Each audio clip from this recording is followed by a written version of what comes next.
What's happening, sports fans? Happy Finance Friday to you. We have made it through another week. It was a long one, and the weekend is finally here. It is a solo sports weekend. I guess it's not factually correct. The Lightning are playing this weekend. They're in action right now, as a matter of fact, leading 2-1 over the Carolina Hurricanes at... I had it. I had the name of the arena. Benchmark International Arena. Assist there to the Lightning Twitter feed. They are going at it right now with the Carolina Hurricanes, leading 2-1 off the back of 2 goals from Zemgus Girgensons. And we talked about Mr. Girgensons just a little bit ago, and that he needed to be a guy that maybe upped his production 10, 15, 20% from last season. He's off to a scorching start here, albeit the preseason. First goal, very reminiscent of others he has scored, getting to the dirty area, picking up the trash and putting it away. The second one, it looked very much like preseason hockey out there, I'll just say that. But you know what? They don't ask how, they just ask how many, even in the preseason. So that is going on right now. Tampa-adjacent sports, the Florida State Seminoles are marching down the field after picking off a Virginia Cavalier pass. Interesting game for a couple reasons, of course. There could be some Florida State Seminole fans listening. We won't hold that against you. Obviously, Florida State has rocketed now to number 8 in the standings. Next week, Florida State will play Miami, who is a team USF fans know all too well, based off the beatdown we got a couple weeks ago. And someone will be keeping an eye on just to hope they maintain their status as a top dog and potentially assist our University of South Florida Bulls' strength of schedule at the end of this season. Again, Florida State after tonight will play Miami at Doe Campbell next week. Miami is off this week. The Virginia Cavaliers out to a 14-0 lead in this game. Raising many eyebrows, I do believe, though not scaring the Vegas odds too much. It stayed just at about minus 7.5 for Florida State. But the Noles have gotten on the board, and they are going to be knocking on the door here as they are getting back underway. Relatively short show for you on this Finance Friday. We have got some bets from our guy at Bets by Chase. You can follow him on X. I'll give you my normally Tampa 2 bets from me on the Buccaneers game and Bulls game. However, with USF off this weekend, it will just be a Tampa 1 plus 1. And we'll take a real quick look at the Bucs-Eagles game as we discuss what Vegas thinks is going to happen there. What I think is going to happen there. I mentioned yesterday I am concerned about this game for the Bucs, even though they're getting some pieces back. But it should be very entertaining to watch. And boy, would it be nice to stick it to the Eagles, a team whose number the Bucs have had for the last couple seasons. The Bucs are really one of the only teams in the NFL that have had the Eagles number, and it'd be nice to keep that going, especially at beautiful Raymond James Stadium. It was a super busy sports week for a bye week and the end of a baseball season that, frankly, I did not follow. But with the stadium news that we discussed, the Rob Higgins press conference, the Bulls and the Rays certainly finding a way to keep themselves in the news, keeping the ear to the ground for more stadium talk. It has been very nice to see the repairs going on at Tropicana Field, symbolic in a lot of ways, not just the Rays getting back there, but the community rebuilding after the storm. That's really a nice sight. I have very much enjoyed seeing that. And USF, to finish up any news on them, we talked about the American Athletic Conference schedule yesterday. They will have an off week, hopefully getting their rest before hosting Charlotte on Saturday next week. Let's talk some gambling. It has been a good start for Bets by Chase, especially on the NFL side, 4-0 heading into this week. Circling back to when we started, I actually won some money on the Philadelphia Eagles and the Cincinnati Bengals last week. Had Washington -3. Washington ends up blowing that one out, and one of the better picks so far of the year for at Bets by Chase. Picked picking Chicago as a dog, who just absolutely spanked the Dallas Cowboys at Soldier Field. So, NFL has been red hot, and we'll get to his NFL picks in just a minute. College has been a little trickier, and I think that's across the board for most people. It has been a very odd season of college football so far, but that is what makes it the second greatest sport in the world behind hockey, and it's what makes it very difficult to bet, but we still love it nevertheless. After a split week one last week, 2 misses. The Oklahoma-Auburn game did not hit the over of 47.5.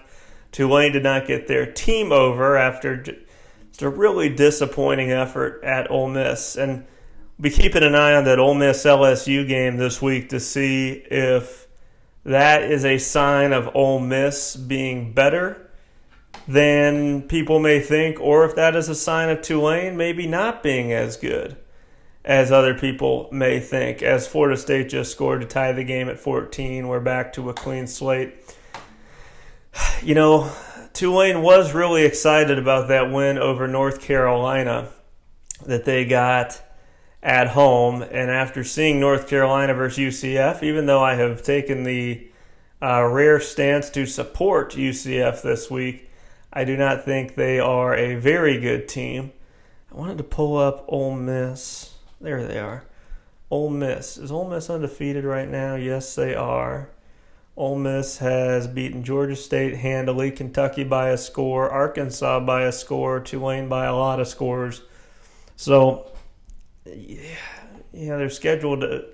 But I feel like that's one thing we've learned. It's tough to judge a lot from anybody's schedule. Look at Florida State tonight, getting outdone 14-0. I thought they'd have this one in the bag and be warming up the bus at halftime. That's certainly not the case. Let's take a quick glance at Tulane while we're on the topic.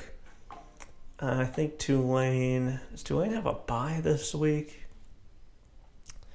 No, they are at Tulsa.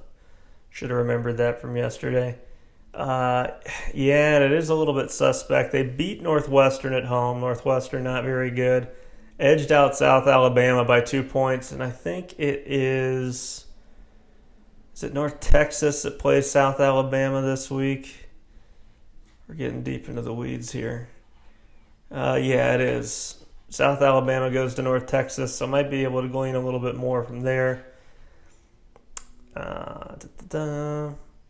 Yeah, and then beat Duke, but just by a touchdown. I mean, good. Man, I'm getting Duke and North Carolina mixed up.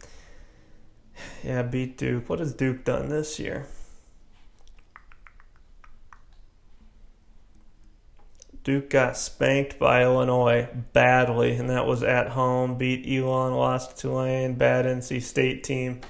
Yeah, I don't know. It would sure be nice if Tulane was a little softer than we thought, because I think our schedule's already thick enough with teams we have in the regular season. If we did not really have another monster to worry about that we hadn't seen this year, we'd take it. But nevertheless, getting back to our topic here on a Finance Friday, at Bets by Chase has Georgia minus 2.5 over Alabama. Does not believe the Alabama train has been turned around. Also likes the over for Tennessee team points at 35.5. They are playing Mississippi State, Tennessee team that has looked pretty strong so far this year. He thinks that Tennessee will get over that 35.5. That's the college picks for Bets by Chase. Going back to the pro side, he has got the Baltimore Ravens minus 2.5 and the Minnesota Vikings minus 2.5. I really like that Minnesota Vikings pick. I picked a non-Tampa team since the Bulls are not in action, and I did not feel like stooping to the level of doing a preseason hockey bet. So I do have a Bucs pick that I'll share from you, but had the Vikings. I think they handle Pittsburgh. Carson Wentz looked fine, even though the Vikings blew him out. It was just really a stellar effort by the defense, and I think they are going to be very excited to see Aaron Rodgers. Can't always read too much into this, but there was some stuff going around on Twitter today showing the plane setup that the Vikings had going over to play in Europe and the plane setup that the Steelers had. I know, as I mentioned, I know more than I should about Minnesota sports. All my wife's family are Minnesota fans. When the Vikings travel overseas, it's basically like no expense spared. They make it as comfortable as can be. That did not look to be the case for the Pittsburgh Steelers, who appeared to be flying coach. And that is a long flight to fly in coach, try and get your clock set, get out and play a National Football League game. So I do like the Vikings in that. And I mentioned the other pick for Bets by Chase. He has got the Baltimore Ravens, who are going to be traveling to Kansas City. Chase thinks that the Chiefs are frauds, or at least fraudulent enough to lose by 3 points or more, I should say. Chiefs coming off their first win of the season in the Meadowlands against the Giants, 22-9 final score. That is a 4:25 kickoff for everybody on the East Coast. We get those an hour early here in Central Time Zone. The Minnesota game, a great excuse to start early on Sunday. That is the Rise and Shine kickoff. I want to say it starts at 9:30 Eastern. I'll confirm that for you real quick. Yes, 9:30 Eastern on the NFL Network. Vikings, Steelers. Nothing wrong with having a Bloody Mary and starting Sunday a little bit earlier than normal. My two bets for you today. I really struggled with this Bucs game. I don't know. I'm having a tough time. Last week I thought the Bucs would win, but I thought it just would be closer. Now that I'm thinking about it, I was right. I was right about that game. I marked myself wrong on the Jets. They did end up coming back to cover, even though it did not look like they would. I am a serial under better. I love betting the under. I don't know why. I do love defense. That might have something to do with it, but it drives all my friends crazy if we're doing a team parlay or something like that and I throw an under. I've been kicked out of several bets, and I'm fine with that. I like the over in this Tampa Bay-Philadelphia game. I don't have a great reason to put my finger on why. 44.5 is the spread, with the Bucs as 3.5-point dogs. The folks in Vegas are expecting a 23-20 or 24-20 game, something in that vicinity. I don't think that's too far off, but I think both these offenses are very capable of scoring that many points. They've done it at least that much in every game so far.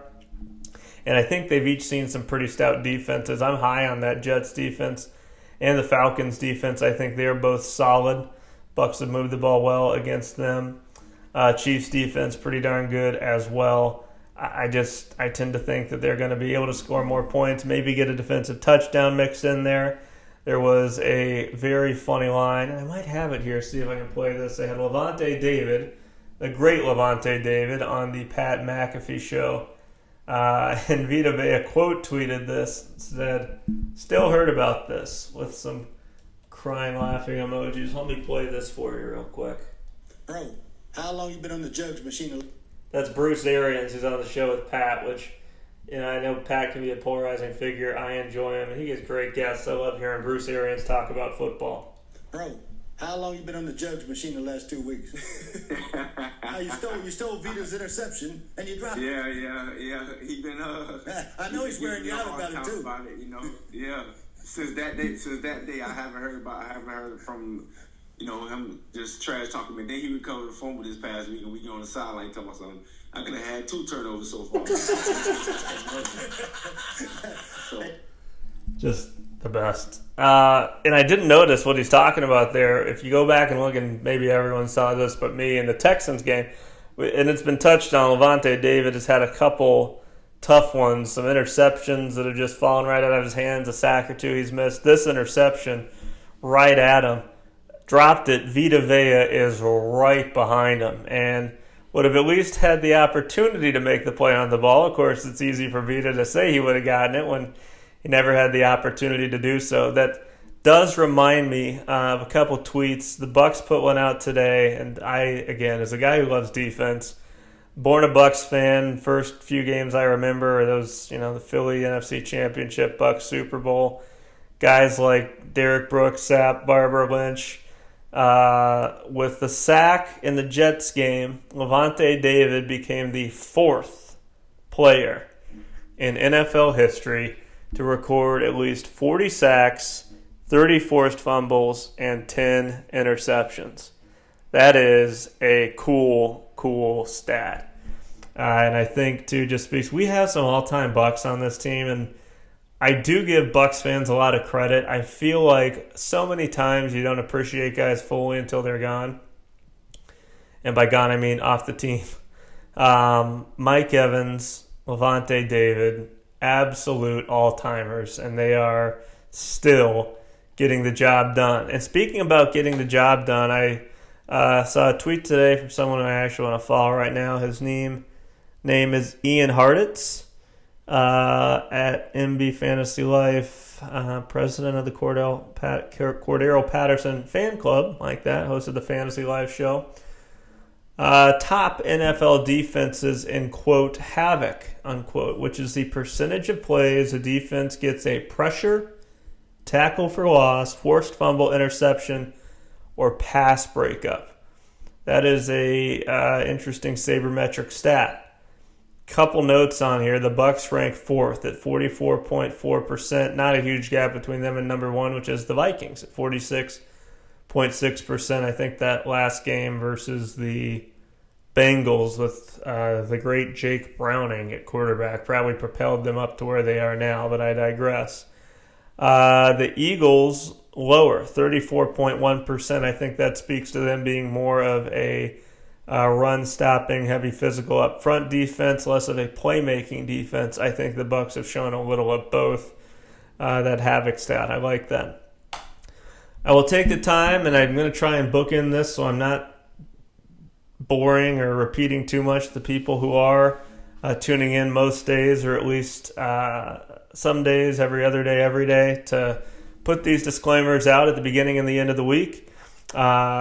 Appreciate everyone tuning in. Keep this short because it has to be short right now. Do not have a ton of time with hockey season start. My real job, getting the Quad City Storm front office ready to rock and roll for the upcoming season. Would ask, if you have not already, please give me a follow on Twitter at Tampa Bay ×2. That is at Tampa Bay, the letter X and the number 2. Or if you are not on X, just fire something in the inbox, something you'd like to hear talked about, something that is of interest. If you have complaints, concerns, comments, suggestions, we take them all. It is Tampa Bay ×2, Tampa Bay, the letter X, the number 2, at gmail.com. Thanks again to everyone who has tuned in this week. Have a great weekend. Relax, have a couple cocktails, have some fun. Remember, if you do gamble, to gamble responsibly. It is something that is meant to provide entertainment. It should not affect your pocketbook at all. It should be free money. Expect to lose it, and then you can have fun when you don't. We'll talk to you Monday. Go Bucs. Go Bolts. Still up 2-1 in the preseason game tonight. And go Bets. Perhaps second most importantly to the Bucs. We'll talk to you Monday.